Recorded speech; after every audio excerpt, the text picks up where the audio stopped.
scenery here in Indonesia with Top Rank Ghaziansatya. Not here for round 2 next year, back-to-back with Australia, just the opposite direction with Australia first next year. But for Top Rank Ghaziansatya, you can see that just getting himself up to speed in this session. 36.9 for him so far, but Top Rank did 10 laps on his first stint. Now he's just going out there trying to build himself up in the second stint. But this section of track's very difficult because it's very easy to run in a little bit hot into any of these little switchback sections and just run too far wide and lose a lot of lap time.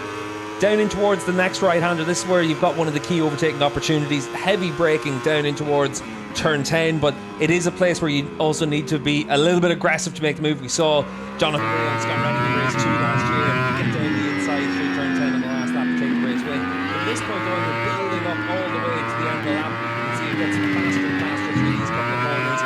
Turns 11, 12, then you've got 13 and 14 is the left-right sequence, and then it's the ever-tightening turn 15 sequence. At this point on the track, it's one of the most important moments in the track for a lot of riders because it sets you up all the way through the long right hand. Look how much time you spend on the edge of the tyre through here into the long tightening turn 15 as you run in a little bit wide to then try and get the bike cut back across to the apex for 16 and down in towards the last corner there at 17. So for Top Rank, it's a case of just trying to get yourself built up as much as possible in this session